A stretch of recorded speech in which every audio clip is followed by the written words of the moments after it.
खूनी कुआं। सीमा गर्मियों की छुट्टियों में अपनी नानी के गांव आई थी।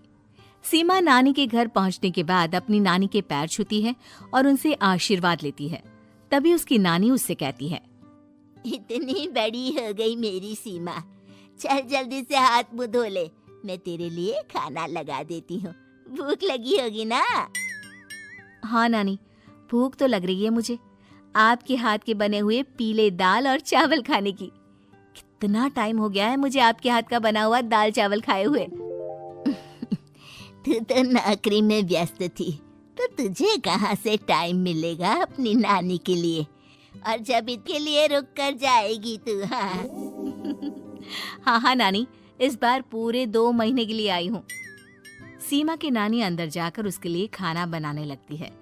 सीमा कमरे में अकेली होती है, तभी उसे किसी औरत के रोने की आवाज सुनाई देती है। वो कभी खिड़की से बाहर झांकती है तो कभी दरवाजे से बाहर झांकती है। उसे समझ में नहीं आ रहा होता है कि आखिर रो कौन रहा है। तभी नानी खाना लेकर आ जाती है। वो अपनी नानी से कहती है, नानी, कोई औरत रो रही है क्या?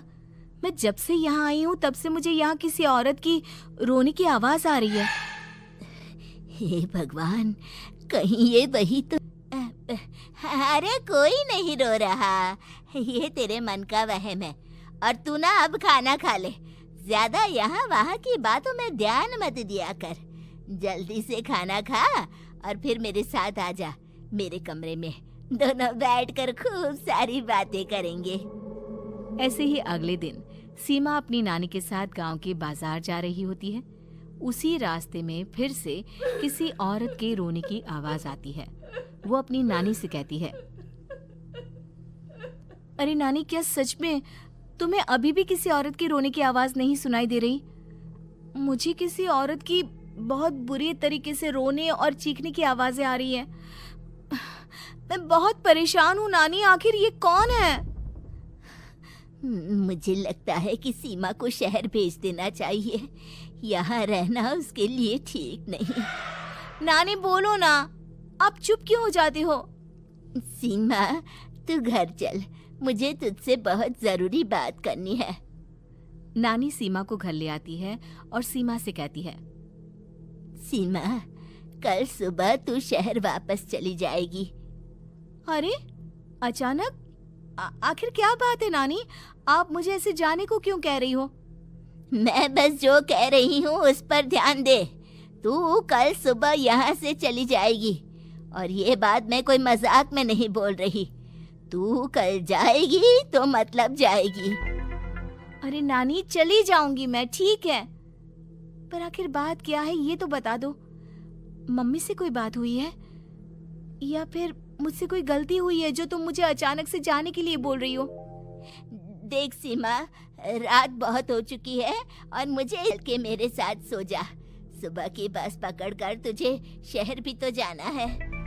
सीमा को अपनी नानी का ऐसा व्यवहार देखकर बहुत ही अजीब लगता है। उसे कुछ समझ में नहीं आ रहा होता है कि आखिर उसकी नानी उसे अचानक से गांव छोड़कर जाने के लिए क्यों कह रही है। ये सारी बातें सोचते सोचते सीमा की आंख लग जाती है और वो अपनी नानी के साथ सो जाती है। ऐसे ही आधी रात को सीमा को फिर से किसी औरत की रोने की आवाज सुनाई देती है।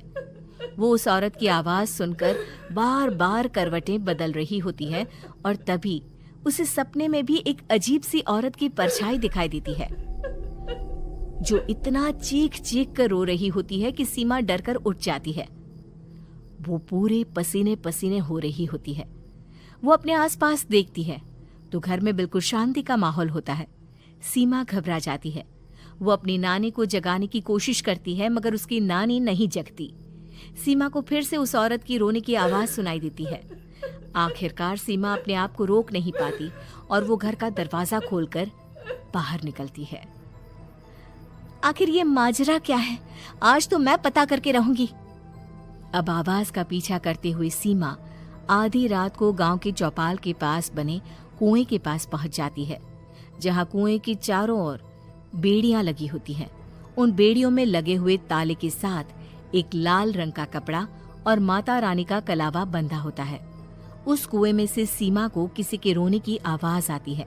सीमा परेशान हो जाती है। इस कुएं में कौन है? कौन है यहाँ? सुनो, कौन है? कौन रो रहा है? वो चिल्ला चिल्ला कर पूछती है और साथ ही लोगों को जगाने की कोशिश करती है, मगर किसी को भी उसकी आवाज सुनाई नहीं देती। अब इस तरह कुछ देर की मशक्कत के बाद सीमा उसको खोल भी देती है और जैसे ही वो कुआं खोलकर उसके अंदर झांकती है, सीमा उस कुएं में गिर जाती है। इतने में उसकी नानी की नींद भी खुल जाती है और सीमा को पास ना देखकर नानी परेशान हो जाती है। नानी घबराकर पूरे घर में उसे ढूंढने की कोशिश करती है, जिसके बाद उसकी नानी और सभी लोग उस खूनी कुएं के पास जाते हैं और सीमा की नानी कुएं के पास खड़ी होती है। सभी गांव वालों और सीमा की नानी को सीमा के चिल्लाने की आवाज आती है, बचाओ, कोई मुझे बचाओ। मेरी बच्ची, हम आ गए, हम तुझे बचा लेंगे। नानी, मुझे यहाँ बहुत डर लग रहा है। यहाँ इंसान की कटी हुई मुंडिया, हाथ, पैर और कंकाल है और खून भी है।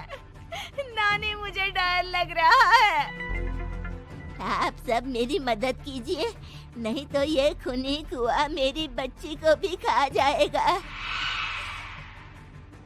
अरे मुझे तो ये समझ में नहीं आ रहा कि आखिर इस खूनी कुएं को खोला किसने। सालों पहले इसको इतनी मुश्किलों के बाद तांत्रिक बाबा ने बंद किया था। अरे पूरा गांव खूनी कुएं के बारे में अच्छे से जानता है, तो कोई भी जानबूझकर तो ऐसा करेगा नहीं। मतलब किसी ने अनजाने में इसे खोल दिया है भैया। सीमा को इस बारे में मालूम नहीं था और जब से वो यहाँ आई थी तभी से उसे किसी औरत के रोने की आवाजें भी सुनाई दे रही थी। कहीं वहीं कुएं के अंदर सीमा रोते हुए बैठी होती है कि उसे आवाज सुनाई देती है जो कुएं के बाहर खड़े गांव वालों में से किसी को सुनाई नहीं देता। आज सालों के बाद मुझे ताजा खून मिलेगा। तेरा खून पीकर आज मैं अपनी प्यास बुझाऊंगा।